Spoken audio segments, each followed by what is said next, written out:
বাজারে গেলেই কি তোমার এগুলা কিনতে হয় সাদিয়া বলো তো? কি করব বলো, বাজারে গেলেই আমার কুকারিজের দোকানের দিকে তাকাইলে খালি এগুলার দিকে চোখ যায়, রেখে আসতে মন চায় না, তাই নিয়ে আসছি। সুন্দর হয় নাই বলো? সুন্দর তো হইছে, কিন্তু টাকা তো সব শেষ করে আসছো। খুব বেশি না, অনলি 900 টাকা নিছে। খুব বেশি টাকা হলো এটা?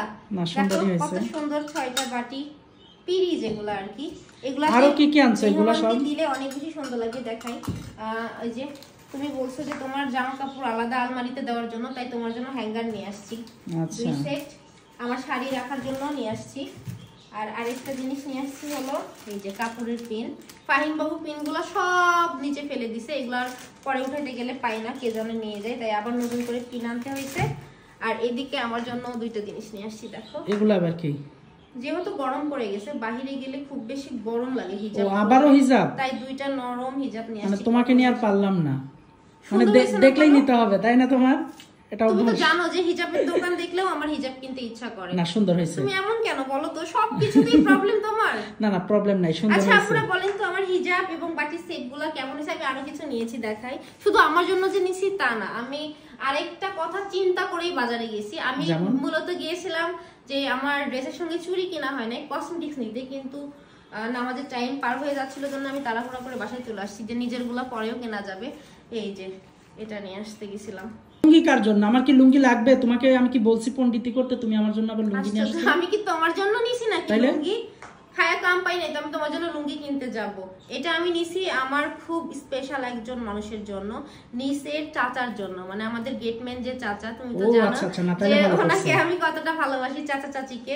ওরাও আমাকে অনেক বেশি ভালোবাসে মেয়ের মতো। কোনো কিছু মানে ওরা কোনো কিছু সবজি টবজি নিয়ে আসলে আমাকে বলে, যে জমি থেকে বাসা গেলে নিয়ে আসে যখন, বলে মা তুমি এটা খাবা ওটা খাবা। আসলে আমি নেই না যদিও, কিন্তু এই যে ভাবলাম সবাইকেই তো সবকিছু দিছি এবার ঈদে, আর যেহেতু ওরা আমাদের সঙ্গে ঈদ করবে, বাসায় যাবে না, তাই চাচার জন্য খুব সুন্দর একটা লুঙ্গি নিয়ে আসছি আমি।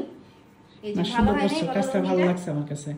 এই যে এটা এখন আমি তোমার এই উদ্যোগটা আমার কাছে খুবই ভালো লাগছে। আর আরো একটা জিনিস আনছি, বাসার জন্য একটা তরমুজ নিয়ে আসছি বড় দেখে, ফ্রিজে কেটে রাখছি ঠান্ডা হওয়ার জন্য। ভাবলাম যে ইফতারিতে চাচা চাচিকেও অর্ধেক দিব, ওরা খাবে, এটাই রাখছি ফ্রিজে। ও আচ্ছা, না না এইসব কাজে আমার না নাই, তুমি ভালো করছো কাজ। সুন্দর হয়েছে না?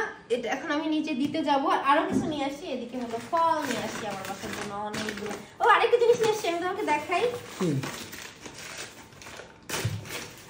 এই দেখো, এই বছরের প্রথম ম্যাঙ্গো।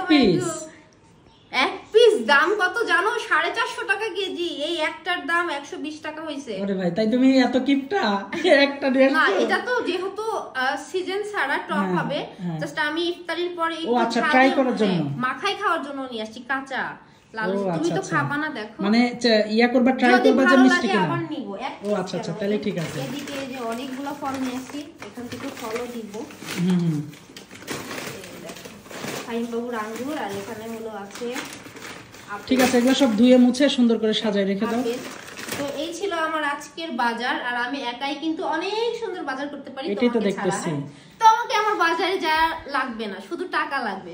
তোমার যাইতে হবে, টাকা হইলে ওটা টাকা যে কাউকে দিলেই বাজার করে এনে দিবে, তোমার আর গল্প ঝাড়তে হবে না। তোমাকে দরকার নাই, আমার টাকা হলেই হবে। আচ্ছা রাখবো কোথায়? শোকেস কিনে দিতে বলছি, শোকেস কিনে দিবা না ঈদের পরে? হ্যাঁ দিবনি, একটা সমস্যা। রুমে আমি একটা শোকেস পছন্দ করে রাখছি, গ্লাস কর্নার যেটা, ওটা কিন্তু ঈদের পরে আমার চাই বুঝছো। আমার আর চাই আসতেছে না, কোথায় রাখবো বলো? রাখো রাখো, এক জায়গায় রাখো, আমি ঈদ পরে নিয়ে দিব ইনশাআল্লাহ। হ্যাঁ, পেমেন্টটা পেয়ে নেই ইনশাআল্লাহ দিয়ে দিব। ওকে ঠিক আছে, তাহলে আমি এখন এটা কোথায় রাখবো সেটা তুমি দেখাই দাও। রাখো রাখো, যে কোনো এক জায়গায় রেখে দাও। হ্যাঁ রাখো, সুন্দর লাগবে। এখানে রাখলেই